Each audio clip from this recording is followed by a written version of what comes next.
everyone, welcome back to another episode of the Onigiri & Co podcast. I know it's been a while, it's been almost 4 weeks since the last episode, but here is Eddie saving me from my, I don't know what to call it, like a streak of laziness. A hiatus from the podcast. Yes, thank you so much for being here, Eddie. Thanks for the invite. Yeah, for those who don't know, Eddie was one of the first people on the podcast, actually, with two of our other friends from Australia, pilots episode, and it was great. So I'm glad I have you back. Yeah, I think we did that during COVID actually, because I remember being in my old house all by myself during one of the lockdowns, and we are like trying to figure out what to do and how to interact with other humans during the Melbourne lockdown. So yeah, I remember that. I was with Yeah. Jacob and Dale about our New Zealand trip. Yeah, exactly. Oh my God, this feels like a long time ago. So much has Yeah, happened. 2020, 4 years ago. That was, Wow. I might be wrong, but that could be 4 years ago. Yeah. Anyway. Yeah. Well, how have you been? Do you want to tell the audience who you are, maybe to start with since then? Yeah, sure. So I'm from Australia. I'm currently living in the US. A bit of background: I met Noelle through a common friend. We were doing, I think, a build. I think it was Richard that introduced us. Yeah. And we were doing like a build day kind of thing for our drone camp in Melbourne. And that's when we met. And I already had a group of friends that I was flying with. Noelle was more into um, the I don't know, the building side of things, and she wanted to get into it. That was when the boom of new frames were coming out, and there was a lot of excitement around that. So I think that was around maybe 2018 or 2019. Yeah. I don't remember exactly when.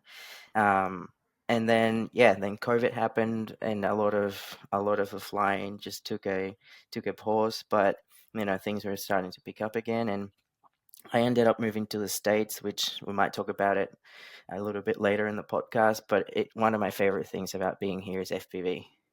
Yes. Amazon next day delivery and FPV are right up there for many reasons that I'm happy to go into in a bit more details. And I'm hoping when I go back to Australia, bring some of those ideas back with me, and hopefully put some new stuff on the table for us in Australia. Ooh. But yeah, That's awesome. To give a bit about your background in FPV, you're more a freestyle pilot than a racing pilot? Yeah, in fact, I've never raced. Only tiny whoops, and I don't know if they count. I do FPV for the enjoyment and the relaxation and just being in the zone. And I found that as soon as there is a competitiveness to it, it just loses a lot of that is FPV for me. So it's never been an interest of mine to race. More, I do it more for it's like an artistic exploration thing, like an artistic way to express yourself through your fingers and interacting with objects, which is what we do in freestyle. Yeah. And one of your favorite pilots, from what I remember, is Gapit. Is that correct? Yeah. I still watch some of his videos. I don't know if he's watching this, but I still, whenever I get overwhelmed with the new kind of FPV videos out there these days, I just go back to a couple of his videos and remind myself why I started flying drones in the first place. And yeah. Yeah. And so do you think it has influenced the way also you fly yourself? I think, I think that in FPV, especially freestyle, because your style is very unique to you, but it's influenced by other people and by what you enjoy watching as well. I think that my style has been influenced by a couple of pilots. High Flight FPV. He doesn't really fly anymore. He's a kid from used to be a kid. I'm sure he's a full grown. I still picture him as a kid too. Yeah, from Hawaii. The level of control he had, I remember thinking, wow, that's really good. Original videos, Chapu and all this stuff. I think inspired me to go down a certain type of style, Mm. and I've never really enjoyed maybe because I'm too old to have the hand-eye coordination for a lot of flippy floppy proximity stuff. Mine is more. I like to think of my style more as like parkour when you're like jumping from object to object and trying to connect the dots between two different objects in the plane of line that you're going through. I Yeah. think that's the most interesting kind of footage to for me to create and also to watch. Mm. Yeah, Yeah, that's a good description. Knowing how you fly, it's probably how it's the best way yeah, to describe it. yeah, Um, so let's get a bit technical. I like asking people what they're using because then people who might end up watching you flying, it can help them choosing what components they can use as yeah. well. Do you want to describe a bit your builds if they're Sure, different or do you just have one? This kind of things. sure. I created my own frame based on the Gappet frame actually. Mm-hmm. Um, and this is no surprise, like this is no secret. I actually spoke to him and said, "Hey, we're doing this." Like, I didn't want it to become a thing. It was like, "Oh, I'm ripping you off." Like, that's absolutely not the point of this. I just wanted to have my frame based on what I like to fly, and then make some changes to it. So it is a stretch, a very stretch X. In geometry is a very stretch X. Very lightweight. It doesn't have any camera plates for the FPV camera. It doesn't have any carbon fiber plates like the Apex or the Alien or any of those did. It's Mm-hmm. just like standoffs and 3D printed mounts that go through. So I'm trying to keep it very simple and highly serviceable. So that was my goal for this, and make it structurally sound basically. And I'll go into more details. I've got a couple of revisions of that frame, and a few people here are flying. In fact, like majority of the people that I fly with here have one of them, and Wow. they love it. And I mean, it wasn't ever my intention, and I'm happy that it happened. But I mean, thankfully, well, thankfully or not, I mean, it's not like I need to push it because this is not this is just a hobby for me. Yeah, yeah. For a lot of people, it's their job, and I understand that. For me, it's a hobby, and I'm glad that it happened that way. I think it removes some of the pressure from making something great. But back to what I fly. I still fly 4S. Oh, wow. I never made the switch to 6S. The Thunder Power Adrenaline packs, the 4S Adrenaline packs, the 1300 milliamps, you can find them as cheap as $16 each here. Wow. So it's hard to say no to that. Like if you buy it on Black Friday, yeah, the last batch I bought was $16 each plus shipping, which is Wow. very very cheap. And those batteries are really really good. Like this is not sponsored by anyone. Like I feel like I have to say that, but from all the batteries that I've flown, they're the best in terms of their chemical Mm. longevity. I destroy them physically before chemically, and I abuse Wow. them. Yeah. So that's one of the reasons why I haven't switched to 6S. Also, I don't have a 6S charger. I know that's no excuse, but it's something to think about. It Um, is, a little fun fact. When I did my switch to 6S, I bought everything, and then the day I wanted to charge, I was like, I didn't think that I didn't have a charger, and I have to ask a friend. yeah, yeah. I mean, uh, I know it's no excuse, but those little things add up. Something else about 6S is my biggest constraint, really, my biggest thing for not switching to 6S is the weight. Mm. If you start adding weight, you're going to start breaking arms easier. So my full all-up weight of my quad right now is 590 grams, and I fly with a Session 5 still. Mm. And I haven't bought a Hero Mini 11 or any of that because of the weight as well. Like I try to keep it as light as possible. That has been for me a winning recipe. I also like how it flies. I've flown my frame on 6S from other pilots here, flying with a heavier action camera, and yeah, the power of 6S outweighs the weight in terms of the feel. But when you crash, the wreckage is just a lot uglier to see.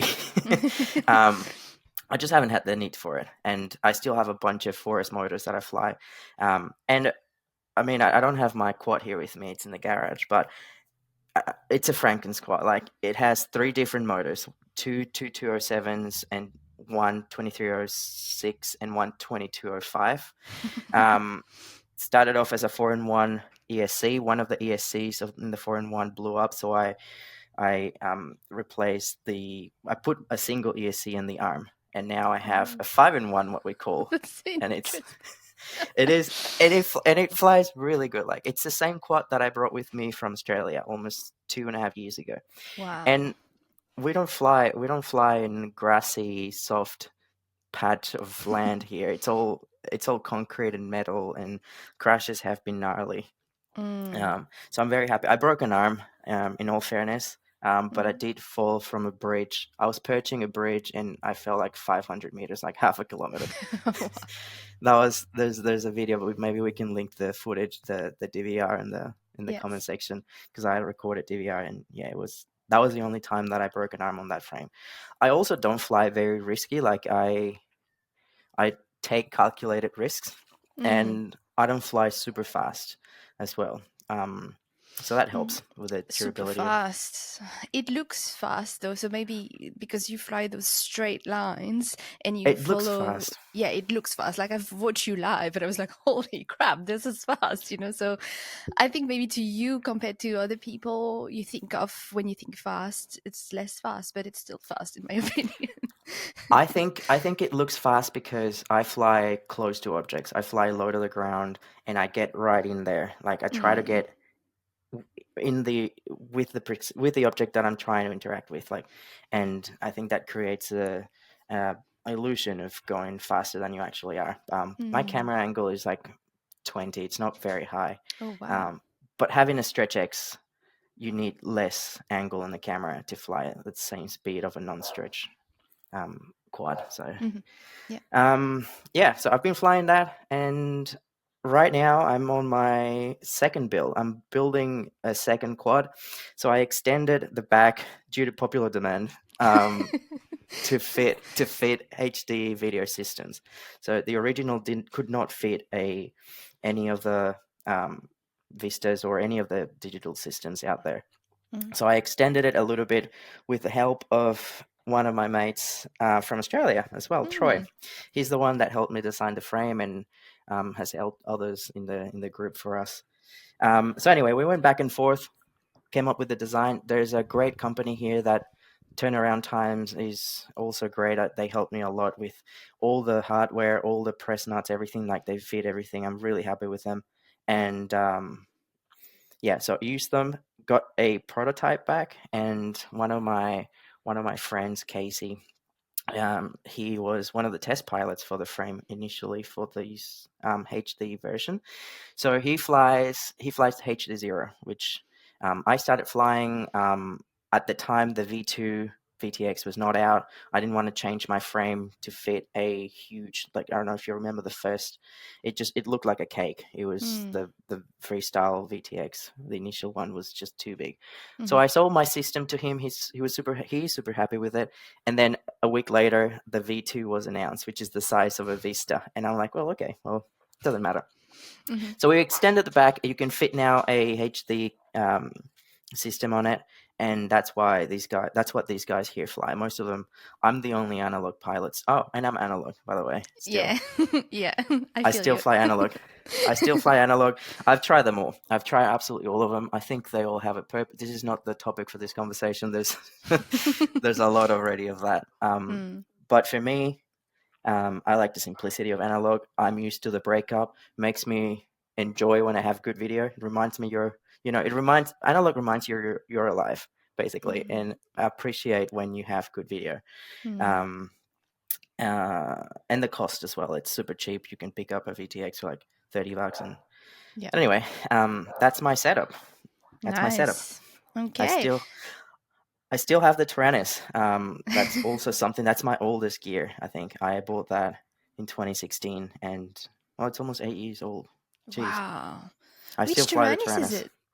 X9D Plus SE, Wow. Did the carbon fiber one. Yeah, you bought it. Did you buy it at the hobby store?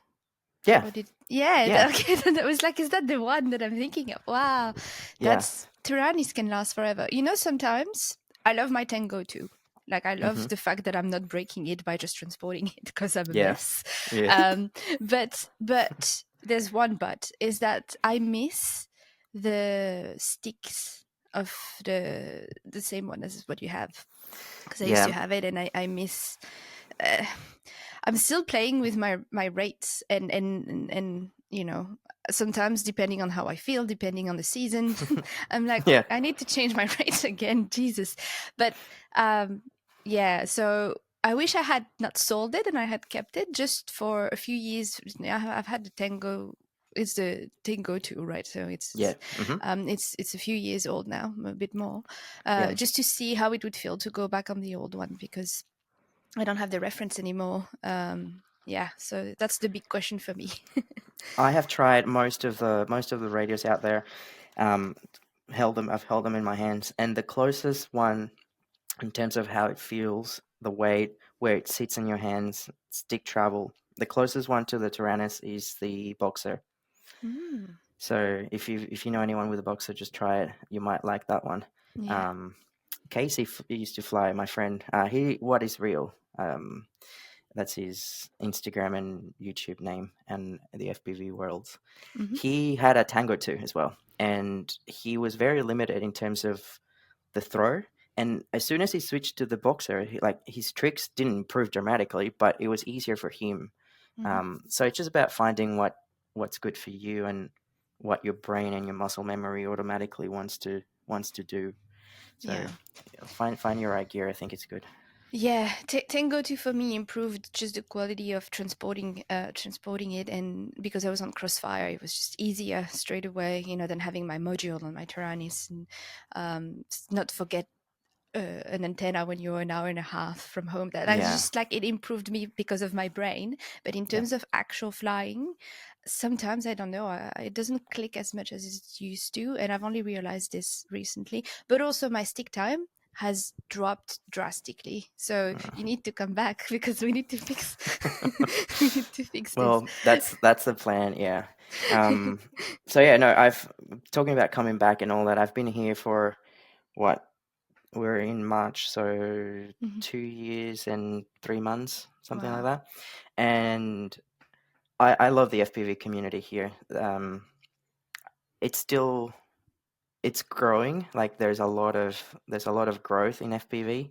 Hmm. So I'm in Sacramento. I'm in Northern California, and Sacramento is not really an FPV hub compared to other places here. Hmm. But still, we have, I don't know, we regularly fly with there's I can think of 30 people in the group that are actually active, and we have a Discord, and it's well organized.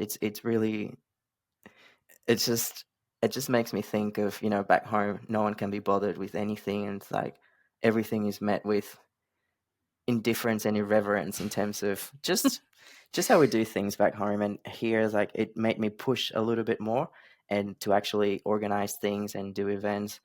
A couple of weekends ago, we went to the American Canyon Bando, and Wow. that is an epic spot on the West Coast. And it took a lot of planning to make it happen. There were a couple of pilots from the West Coast. Peter Vex was down there. I got to hang out with them and see them fly live. And um, who else was there? ATEC FPV, also from Portland, also from the West Coast. Hmm. Bobby FPV made it down there. Um, Crazy kid flying. That's just stupid. makes Yeah. me makes me want to like rethink about my life and how I fly. Um, so it just takes a lot of effort to organize those things, and there's still that drive here to do that. People are still engaged with it. I've also started flying fixed wings again. Mm. There's a lot of potential for that here, and things are cheap. Yeah. Things are very cheap compared, well, not very cheap, but a lot cheaper to compared to back home in Australia. Anything I order, it's here tomorrow. Mm. So it's hard to not want to do things, and there's a lot of stores have a lot of rewards options, and it's built for that. It's easier. There's also a lot of competition, which brings the price down, and you know Yeah. um but it's been great. It's, like I said, it's one of my favorite things about being here is FPV. Yeah. and everything around it, the people, um, the hobby, the places you get to go to, Mm. people that you meet as well. It's been great. Yeah. I'm gonna miss some of that. We're planning, my girlfriend and I, to come back to Australia sometime between July and August this year. Mhm. So I'm just stocking up on things that I know are going to be hard to find there, Yeah. especially for the plane. I've added some um, cool stuff to my planes. I've moved to 1.3 video Mm. for real long range stuff. Yeah, but I'm excited. I'm excited to go back and hang out with all you guys again and start doing more things and yeah, bring new ideas and hopefully a new energy to the FPV world back in Australia. Yeah, I hope we will meet your energy. Yeah, Also, you're coming back in winter, which I don't know how good this is gonna be with like keeping your hype up. yeah, But we can always go to Queensland, right? yeah, yeah. That's something that I would like to do. I would like to organize trips, even if they're local trips, Mhm. barbecues and things like that. We do that here a lot. We stay local. People still have responsibilities, and it still, costs money to go places and do things. But we've had a couple of barbecues here where everyone just brings what they can, and we go to the park and just do things. There was a build night a couple of months ago, maybe less than that, where we just rented a room in downtown and we just went there, brought our tools, and we were just like, it was a build night. So people were building things that they needed to build that they just couldn't get to, they didn't have the motivation to do them at home by themselves. All right, we'll bring them together and we're all building. And it's kind of like a joint effort. So that was nice. Wow, I want That was, that. that was nice. That was nice to do. And there were a couple of new people that joined the group on that week, and they went there and they were asking lots of questions and what's this, what's that, how does it work? So it was also about spreading the knowledge. So Yeah, yeah, that's been really good. That's yeah, been that's been a real good positive. yeah. Yeah, That's good. So, you moved to America because of work and your current partner. yeah, Was that the yeah, reason? Yeah, yeah, uh, yeah. yeah. And that was how can I say? What else? What was your first impression? How long did it take you to get into FPV there? Did it go amazing straight away, or was it hard to find people to fly with? How was that? Well, I like to organize things in advance, and before I left Melbourne, I was looking at how the FPV community looked like here, and I joined a Facebook group called Sacramento FPV Mob. Hmm. And one of the administrators there was Casey, who ended up being one of my closest friends here. Hmm. And we started chatting. I was still in Melbourne. We started chatting, and they're like, "Why are you coming here? FPV is not good here." I was like, "I don't think you know what you're saying." um, and then that's how I met them. That's how I met that group. Um, and I came here. I arrived, and I only had um, my drone. I had my quad. I had my radio. I had everything except batteries because I put the batteries in the container where that got shipped here. And anyway, I was flying 6S batteries on my 4S drone for a couple of weeks. They were lending me batteries, which is nice. Um, I remember the first time I went out and met a couple of people there, and it was, I think, the first week that I got here. Yeah, it was pretty Wow. easy, and for the most part, we know, for the most part, people in FPV are pretty open and friendly to newcomers, and um, so yeah, they just, and for some reason, coming from Australia, I was like, everyone wants to talk to you. Yeah. So Yes. that made it easier as well. But yeah, no, great bunch of people here, and I'm gonna miss them. Everyone's saying, "Oh, we got to go to Melbourne and fly there. I want to meet your friends." So yeah, hopefully we can make Yeah. something happen. That would be so cool. And then we actually go to a place that really shows how Australia is, if we're allowed to fly there or something like this. Like, that would be really, really good. Well, Yeah. speaking of being allowed to fly, I'm actually really interested in your experience with FPV from a legal or illegal point Hmm. of view in the US. Like, have you felt a big difference going there? No. No? No, um, we mostly fly. It was there's two ways this conversation can go: remote ID Mm. or flying at there's in FPV there can be a lot of private property trespassing if that's what you want to do, and for some reason pilots love doing that. Some pilots just go and that's the thing that they do, and that's their whole entire channel based on. Or what's that what you want to do? That's fine. Mhm. I haven't had any issues with that. The people that I fly with are pretty responsible. We don't fly if there's people around. We try to like get away from people, trying to avoid things. um, I have a couple of times there have been incidents with homeless people here. There's Mm. a lot of homeless people, and when you're in the goggles, like you're pretty defenseless. Like if someone can come, and I try not to fly by myself. I don't feel comfortable flying here by myself. Yeah. Unfortunately, because the places where we fly, the fun things that we do with, office parks and all that, they're all downtown, and there's a lot of people walking around there. And I've never had any incidents. One of the people that I fly with had an incident at a golf course here, and they're every like it's if it's gonna happen, it's gonna happen anywhere. Yeah. Um, but for the most part, we try to stick to the rules. Like I don't fly near airports, and um, I try to just be smart about it and choose to do it like that. And majority of people that we fly with here are like that. There are a few outcasts, but they don't fly with us as well. So Yeah. Yeah. Okay. no, no And in terms issues. of location, oh, sorry, I interrupted you. No, no, go ahead. Of location, do you feel like, obviously, I almost know the answer, but I want to hear it from you so I can have a little tear rolling. Do you feel like there's more variety of type of locations in the US compared with Absolutely, absolutely, yeah. It's just prettier to fly here. There's no doubt about it. Australia is very flat and dry, yeah. um, and there's so many footy ovals that you can go to. These are my two spots. I know, I know. I said it deliberately. I know what I said. And I like that little shed. Looks like a bus stop that you We'll power go lift. there. We'll go there. You can have the tears rolling as well, thinking of the other US when we get I there. can't wait to power loop that. Yeah. Um, the places here are really good, and most of them are office parks that are empty on the weekends, or in summer they're just like at 6 p.m.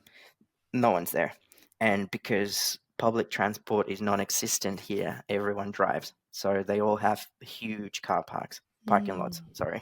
yeah. um, and flying those it's really fun. It's really, really fun. Um, Apart from that, there's open spaces, but I mostly fly the plane there, in open Yeah. spaces. It's fun to fly. We have, I think in Google Maps, we have about, I don't know, 35 or 40 different spots that we fly here within 40-minute drive. Wow. So it is really good. And if one is taken, or by taken I mean it's busy, we just go to the next one, and they're fun. I'm not bored of any of them. There's a weekend designated area that we go to. There's also a weekday, some abandoned office parks that are empty. Really fun to fly because there's scraggle everywhere and they look kind of like abandoned. But there are office parks, Mm, and there's a lot of things to interact with, and it's fun. Also, the weather here is amazing. The weather where mm, I am, it's sunny even in winter. Like we get a couple of rainy days, big storms, and then it's sunny. And even if it's cold, you want to go outside and do things. yeah. Um, the sunsets are really, really pretty. There's no cloud coverage, so like you get the gradient of the sun, which looks really good in the camera. Good looks really good in on an action camera, and flying at that time is really, really good. Um, I don't know. I don't know of any other country that I've watched through FPV that is as well suited for FPV as America. Mm, Um, for many reasons. yeah. Um, many What reasons. other reasons do you think of any, like, on top of your heads? Just the amount of people that like to fly here and that are doing RC stuff. Not just FPV. There's Yeah. also there's also drift cars and crawlers and planes and wings and submarines and like all sorts of things. Basically, anything that you can stick a receiver to it, people are doing it here. And I think Yeah. it's because just there's just more people in general, so the pool of potential interest in a hobby is larger. Economies of scale as well. More people buying things, price goes down. It's more accessible to everyone. Um, the fact that you can drive 10 minutes and hit three different spots on the same day, and they're all amazing. That also Mm. helps. Um, and people are more committed to it as well. Mm. People are more committed to flying FPV, and I think I wonder that's something why. that's Do you fly with the same people from the same age range, for example, as here, or are they younger, or it doesn't matter how old they are? um no, it doesn't matter. We have people from, I can think of someone that's just turned 20, and one of the oldest blokes in our group, probably around 60. Mm. So there's majority are around my age, but mid 30s, Hmm. early 40s. That's the majority of people. Um, Also, I think because it's it costs money, and when I was young, I couldn't afford any of this, and now I can. um, Yeah. and that's also a big thing. But there's young people and old people, and yeah, there are a couple of women that fly here, but majority, same in Australia, majority are like 95%, if not more, actually, are men. It's a Mm. very male centric Yeah. hobby. This one. Well, it's so interesting that you have ideas for when you come back because, and again, I'm on a high energy day, even though it doesn't show, but mentally I'm like a positive mindset. So I'm feeding off your energy and I'm like, what could we do when you come back so that first, you don't get depressed, and two, we bring a bit the FPV community together here. So recently, because my partner is in drift, Hmm. they did a lady drift day at Calder Park. I don't know if you have Yeah. heard of the racetrack. And so all the guys who usually drift brought their partners, wives, and girlfriends, and we all got to learn how to do donuts and figure eights. And I was thinking, "Oh, we should do that with FPV, but I don't have a group of friends yet. I know my good friend Sam in Melton, which is the spot you talked about earlier. Hmm. So I fly Hmm. with him there. And then that's almost pretty much it, because my good friend James, he hasn't flown for a while because he broke his drone. And like you said, it's expensive to fix. Yeah. And he broke his GoPro. So he's just like he's having a break for a while, but then that's it. And they both have partners, but I'm not going to do a drift a freestyle day with only two partners. It's good, but when I picture it, I'm like, oh, we need a little group of like at least 6-10 people, Yeah. so Yeah. would be good to organize these kind of things, but once we get to build a little community around Yeah. Melbourne. Yeah. So we'll see. Uh, Maybe we can start with well, Lethal FPV was a shop that sponsored Hmm. me for a while in Australia, and there's a group of people that are already established there, but the most of them are racers. Hmm. We've got Sam Heaps and all these guys. They are racers, and a lot of them. I've found that people like old school people like you and I are hard to come by. It's a hobby that it kind of like it peaks, and then everyone goes full in on it, and then Hmm. they lose interest and go somewhere else. Hmm. Um, I don't know. There's something about this hobby that I think attracts people with a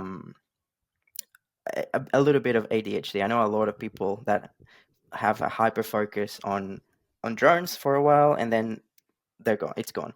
I'm probably one of the odd ones out where I've had a steady kind of growth in the hobby and stayed engaged. I've had months. There was a time last year where I was going through some stuff that I didn't want to fly. I don't think I touched a drone for, I don't know, 6 months. Ooh. Um, but I went back into it, and little by little, kind of started to get interested in it again. And what we can do probably to help this is just be realistic about the people that fly, and we have to be committed to wanting to grow. And even if it's a small group, it doesn't have to be a large group, because you can't just fabricate more people out of Yeah. thin air, right? But and in my opinion, I think flying smaller groups is better if you're actually flying. Mm.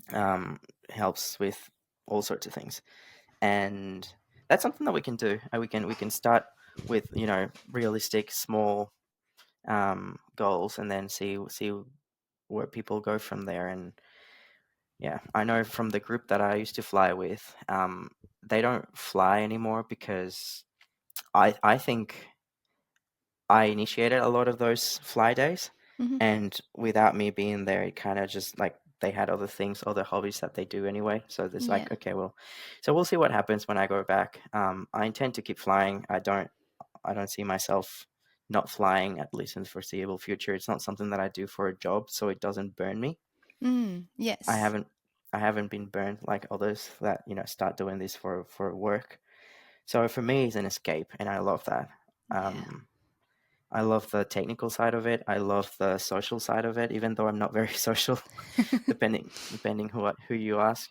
Um, I think having like-minded people come together and talk about something and fly, I think that's everyone in any hobby would tell you that that's something that brings them together. And Yeah. yeah, It's interesting what you say with people, with ADHD people. Like I have suspicions that I have something going on. I don't know if it's ADHD or if it's being on the spectrum, I but think we all do, yeah, I think. Well, I to some told that. degree. Yeah, my therapist said everybody has like traits Hmm, of something. So, yeah, but when it comes to hobby, I always say I like to do lots of things, and I just don't have enough time. So I love music. I love the drones. I've started karate again because I was missing it. It's been my childhood, hobbies. Exercise, and I like drift people because I hang out yeah. with them now, and so sometimes I'm like, Photography.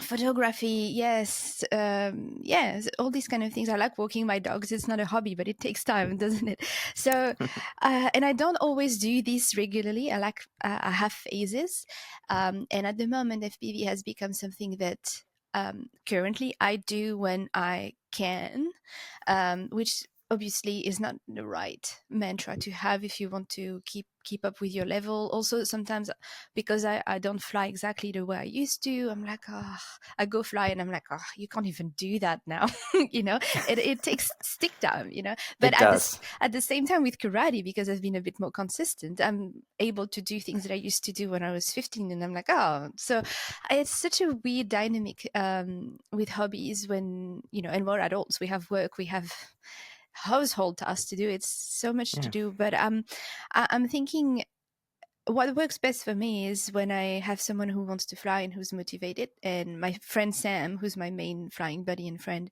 he's been really good at telling me, "Hey, I'm flying there that Saturday or that Sunday. Do you want to come?" And I just go for an hour, yeah, and it's been really, how can I say, he brought me back to FPV alongside to my friend James, who's not flying now, but both of them were bringing me back after the pandemic. And so it would be nice to think like all of this. I went on a tangent, but all of this to say, it would be good to think of a group thing to do, even if it's like two, three, four people together when you're yeah. back. And we go to all our local spots. Sometimes you go where I am, sometimes I go where you are. And I know Mhm. good spots that are a bit of a drive, but because you mentioned doing it as a group and maybe doing a picnic or a barbecue or something, it's like a beautiful lake. And I think it's a 2 hours drive from my place. So I don't know where you will be when you're Yeah, in Melbourne, but I think it's worth it as long as we go. I wouldn't go there on my own, for example, or I would go maybe with Sam, but he has a family and sometimes it's hard, because the weekend is the only time you can do it. three yeah, hours It's just tricky. But if we do it as a group, 100% worth it. yeah. With just like with everything in life, it's just about priority and wanting to do it. Everything else can, you can find a way. You can have a family, you can have responsibilities. We all do, Mm, but if it's something that is important to you, you're going to find a way to make it happen. yeah, And you just have to find people that prioritize, sorry, flying and getting together and having yeah. a good time. And and for me, flying is 50% of the reason why I do it. The other 50% is to hang out with friends. Yes, yeah, Sometimes yeah. it's even sometimes I rather go and hang out and I'm notorious here for not flying sometimes when we're all getting together and everyone's like, "Are you gonna fly or not?" And it's like, "Oh, I'm just chilling." Yeah. And ask anyone around here, and they'll tell you that like I start fixing people's problems and like looking at troubleshooting stuff. And I should have I got the expert badge on Facebook recently, so Nice. um, so Uh, it's good to just share that knowledge, and I enjoy that. I enjoy the building part. I enjoy flying. I enjoy talking to people about drone and otherwise. Yeah, that's something we didn't say in this episode. Like, you're able to look at my footage and be like, "This is not tuned. Like, what are you doing?" And I'm like, "Yeah."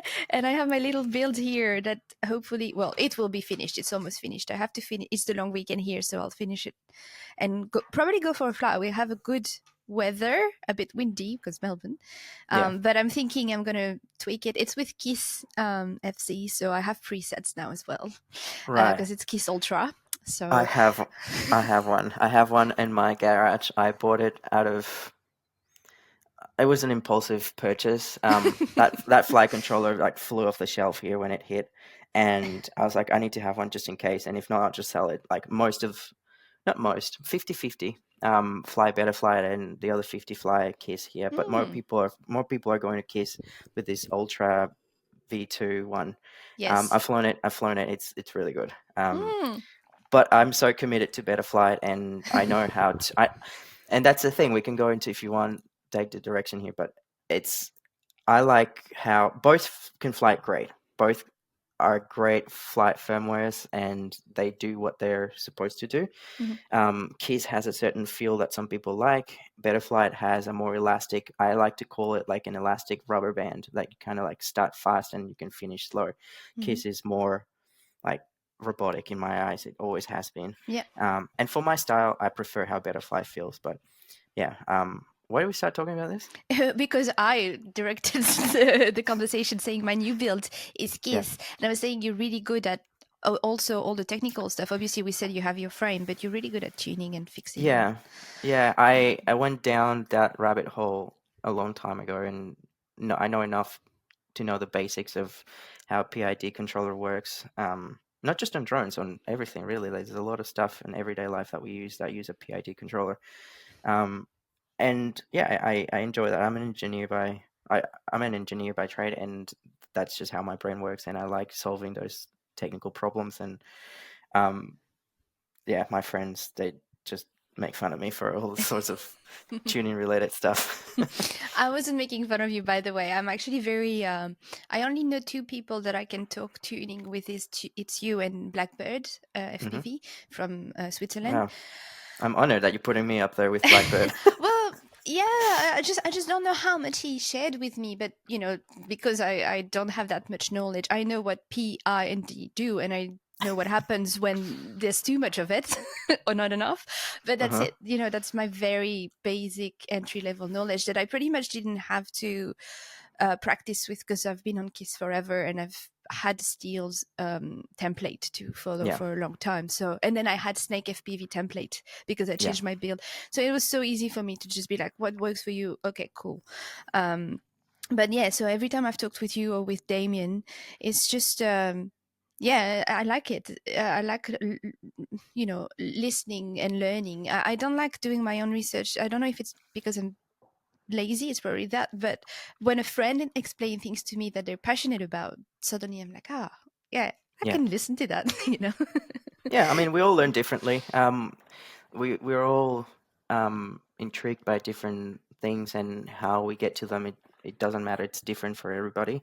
Mhm. And yeah, no, I'm happy to share my knowledge with people, and it's something that it comes natural to me. So Yeah, if you um, forget to fly on group days because you're helping people, it really means it's natural. And as long as you yeah, enjoy it, that's what yeah. matters. Yeah, Yeah. and we go out for 2-3 hours, and I can spend an hour just talking to people, and then the next half an hour I fly a couple of packs. And also I don't fly more than, I think 5 is my limit. 6 I'm starting to break stuff. Yeah. And then 8 it's just total brain meltdown. Yeah. So I Yeah. have a threshold of how many batteries I can fly. I've never flown more than, I can't remember. I think it was Snake that used to fly 50 in one go. Yeah. or something like that, something extremely high, and I was like, wow, okay. Yeah. So yeah, I go out to have fun and not to just feel stressed about having to do something. That's also something that a lot of people like with vlogging and all of that. There's a lot of pressure in trying to get footage, Mm. and I think that I don't have that many videos that I think are worthwhile uploading to YouTube or Instagram or anything, but I'm sure I'm being hard on myself. But the ones that I've recorded have been ones that I've gone out without the intention to do an edit, and then it just clicks and it just looks good and I like it. And I was thinking of a song to go with it and it pairs well. And that's Yeah. how a video is created for me. That's how edits are created for me. I can't go out and say, okay, I need to get footage today because I'm behind on my Instagram. Yeah. That's definitely not my goal here. It's really true. Content creation is, I've said that in a lot of episodes with different people, and every time it comes back, because content creation is it's extremely linked to FPV because we are flying cameras. Because I discussed that with my partner for a while. He said, well, I drift, but I don't care about having footage. And I said, yes. And you can fly without recording, but you still have a camera, Hmm. so it's tempted to put another one that records, or even your DVR, Yeah, you know.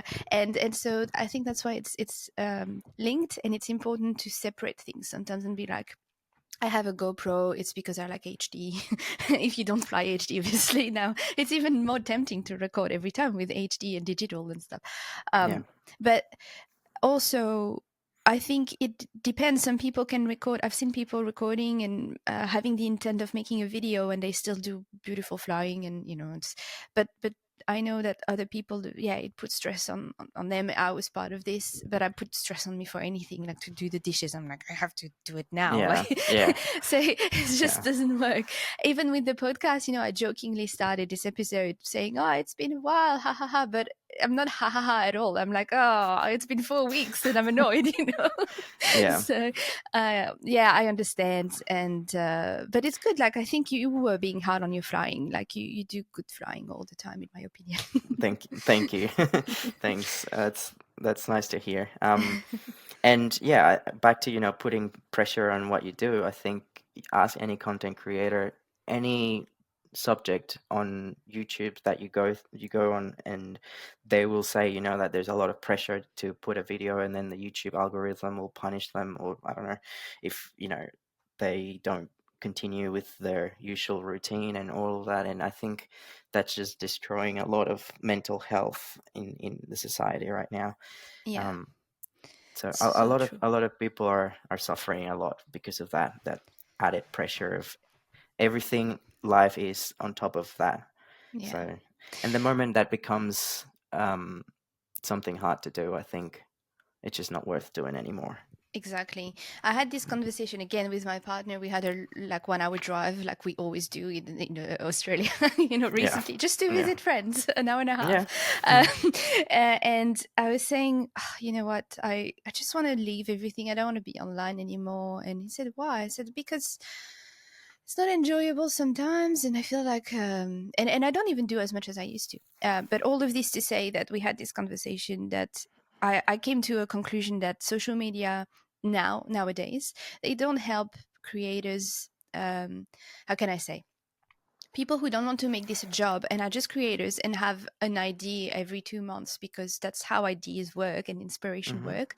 It is yeah, not you will be able to share it, but it will not have the same reach as someone who has different ideas or copy other people every weekend, for example. And I'm not saying that's what people that publish every weekend do. Some people genuinely can have ideas because they think about it, but you know social media has changed. It's not the same YouTube as when we all started FPV. It's not the same Instagram as when we all started FPV. mm-mm, And so we have to accept at some stage, if you're like me, if I'm or you, that it's okay to have ideas and it's still okay to share them. It doesn't matter at the end of the day how many people are going to see it yeah, or watch it, as long as you're happy with it and you put it out there because you're happy with it, so yeah. yeah. Yeah, I think there's two different kind of people that post on social media and on these platforms. People that monetize that and that is their job, and others that do it because of for the love of it. All right, it's a labor of love, and they don't care if it reaches two people, your mom and your girlfriend, or it reaches, the entire internet. So Yeah. I think that's when most of the creative comes alive, like doing it because something that you are passionate about came to be, not because you had to. Um, Yeah. and I, I don't know. I think that's just that every artist or every person creative will tell you that, and that's what FPV is. The editing and all that is very very creative. It's a very creative thing. And trying to find, how stressed I was like when I was trying to find, I don't know, the perfect song to go for a specific footage. It loses the joy of doing that, Mm. and then you stop, and then you come back to it, and it's like, oh, actually, this works. Yeah. Um, so Is FPV your main creativity outlet in yeah, life? yeah, Yeah. I think it's my only one. Um, it's definitely I don't think I have any other hobbies other than RC. Hmm. It's and I can't do many things at once. I'm very. I was talking to my girlfriend the other day, and I was having a coffee outside in the courtyard. And it's like my life is very compartment. Like there's compartments for my life and everything. Yeah. Um, and I can't do two things at the same time. I can't multitask. Um, and I think hobbies will take that as well. Like you have to focus on something, and I like focusing on one thing at the time. So yeah, RC FPV is my main hobby and my main outlet of distractions and doing things other than work and Hmm. life. Yeah, yeah, for sure. And FPV on its own can be such a source of creativity. Like even you put it a bit to a certain extent by being like, no, I want my frame. I want to create my own frame that fits my Yeah, yeah, requirements. You know. yeah, exactly. And I think anyone could do that, and just having the, like, back to what we were talking about, having the drive, the motivation. I don't know, if you ask me right now, if I didn't have anything, I don't know if I have the energy right now to start from zero again. But because I look back and see everything that I've achieved over the last few years and the knowledge that I've gained and all that, it kind of motivates me to do more. And little by little, like I don't intend to do a lot in a short time. It's more of a gradual increase of doing things, and it's iteration, right? So you go from one revision and you make a small change, you test it, and then I do that for work as well. So Hmm. that's just my everyday at work. um, I'm a software engineer, so we work in little bits of codes at the time. We test, we improve, we go, and I apply that to everything in my life, including creating a frame, building a frame, Hmm. um, and designing it and getting it cut. And um, you know, I'm lucky that I have the resources to do it. I was watching a video. Where was it? On Facebook? On the INAV. This is for the software for planes. Yeah. INAV page on Facebook. There's people from all over the world. A small village in Africa. This guy made a plane out of foam, styrofoam, and very rudimentary, very basic. And it had like 600 kids around them, and they were incredibly, just, you could tell in their eyes that they were like, what is this sorcery? um, so we're lucky that we have access. What I'm trying to say is we have access to this technology. We have the resources to make this happen. um, so I think doing something with it creatively and leaving, I don't want to say a legacy because that just sounds so pretentious, but leaving something that you've done. And I like to look back and see, oh, I made that, or I created that, for however small it may be. I think that's part of what drives some people to do things. And um, Yeah. yeah, It's so yeah. true. I read something yesterday on Instagram. It was just a post, someone describing like what they have or do in life now because of someone they've met, and I'm like, this is so true. Or even memories. I will always remember when we went flying to a sort of office park, and I had my little Apex 4-inch with me. I Hmm. remember this Hmm. session like if it was yesterday, and it's a while ago. Yeah, Um, I and remember. now when you come back to Australia, but some people in the US will keep flying your frame. Yeah. And whether we call it a legacy or whatever, I really like this kind of things. I know that I have tick of language, way I spoke, that I sort of stole without realizing from my best friend like 25 years ago. So it's just how things happened. Yeah. And in FPV it definitely happens. There are way we're flying or tricks we do that we once saw someone do it, and then it just stuck to our brain, and I'm like, this is why I do this trick, because this person was doing it, and I'm like, oh, I love that. So yeah, we're all like a sort of I like calling that FPV sponge. Like we Hmm. absorb we absorb the energy of the other pilots we interact with, whether it's Yeah. physical or just in the brain and some ideas. So Yeah, like yeah, spiritual to some point. No, I spiritual. understand. I understand. I know exactly what you mean. And it's kind of like a network of interconnected brains, and we're all influencing each other, whether we are aware of it or not, in Very true. some way or another. And yeah, that's what kind of like what defines us, how we interact with others, and not just in FPV, but like in general, and coming together, and it's kind of like a bigger organism, if you will. And Yeah. it's a good thing to see. And yeah, we're talking about like, oh, they're saying what's going to happen when you go back to Australia. Like, I want to keep flying your frame, and I can just have more arms or bottom plates or whatever cut and sent to them. It's no big deal. Like, we live in a very small world now with how things are. Yeah. Um, so it's not going to be a problem. Yeah. And yeah. That leads me to, because we're reaching the end of the episode Mhm. already, to one of the final questions. It's what's next for you? You said you're usually prepared.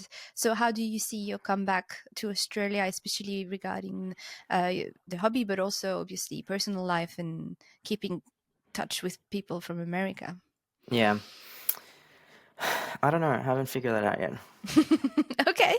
I don't have an answer. I don't have an answer to that question yet.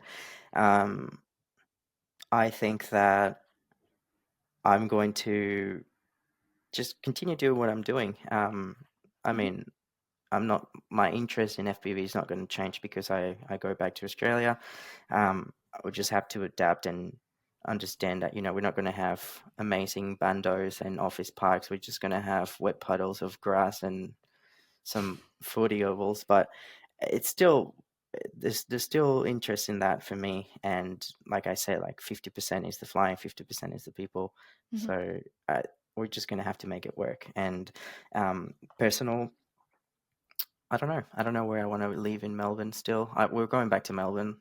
That's Okay. the plan, is to go back to Melbourne. Everyone I know is there, and my work is there. So one of the things that I really miss a lot, and this is work related, is going into the office, interacting with people. I've worked Yeah. from home for the last 28 months. I've worked Yeah. from home like every day, and it's hard.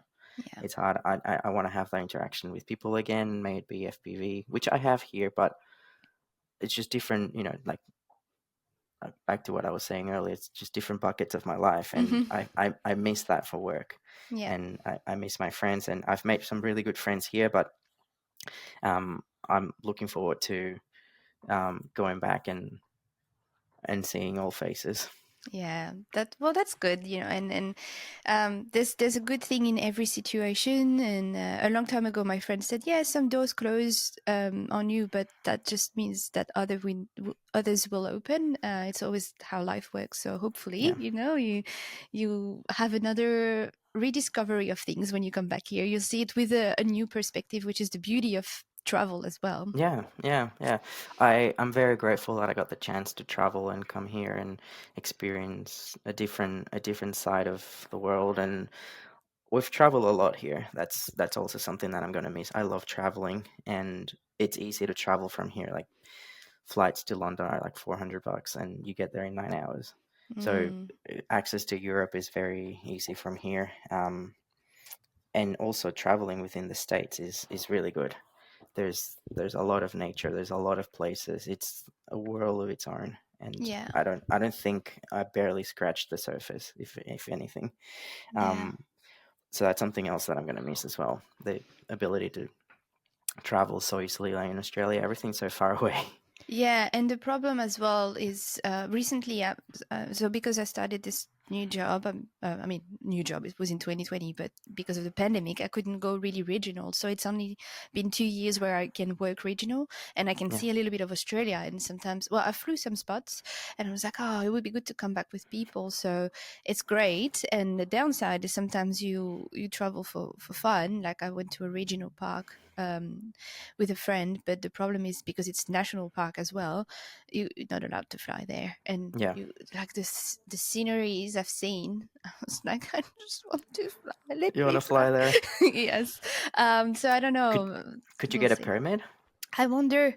It's actually quite hard, but that's all the things I think we could explore when you come back. Like Hmm. if you feel like you have energy to make things happen, we could start thinking, well, how do we discover spots that are legal, or Yeah. anyway, or available, regional, but also can we start finding ways to have some specific area of that could be could be allowing us to fly or something Yeah. like that. Yeah. So Yeah. Yeah. yeah.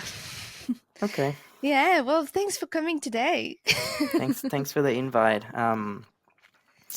I enjoyed being here and seeing you again. I know that we haven't really lost touch. Like every now and then, like we'll drop a Yes. comment or a message somewhere. And yeah, I'm very happy that you invited me here. I was like, of course, I'm going to jump to the opportunity to do this. Yes. Um, thank you very much. I No appreciate worries. that. And Thank you. yeah, look forward to going back home, and we'll have some fun back there. For sure, for sure. It's a promise. So then, I have to make it happen. It's like the first time I finally came flying with you. You kept saying, "Come fly with us, come fly with us." I was like, "Yeah, yeah, soon, soon." And then it happened. Yeah. So it has to be a promise. Well, if it becomes a promise, then you're putting pressure on yourself. Yeah, So that's true. don't. Let's just see what happens. Like Yes, we say, we'll see what happens. that's a good point. Finally, where if because you share some footage, if people want to have a look after this episode, where Sure. do you want to send them? Probably YouTube and Instagram. I don't have that many videos up there, but if there's anything that I think is worth sharing with the It world, is worth. it will be up there. So we'll put a little link in the No description worries. or whatever, however this thing works. We'll do on YouTube and also on Spotify. So Thank yeah, you. no worries. And All thanks right. everyone for listening today. It was a while. I know we joked about it, but I always find it hard to not share. So thanks for still being here and listening to this episode. Thanks to my patrons, because I have a Patreon and we have some chats on Discord. Sometimes I've already talked to them about the lack of episodes, and they were like, "That's okay." So yeah, it was good to have you, Eddie. And if anybody else loved this episode, give us some ratings or share it with your friends. And that's pretty much it. Thanks for your support, and we'll talk about another topic in hopefully 2 weeks' time. Thank you, Noelle, and thank you, No everyone. worries. Thanks for listening. Bye. Bye.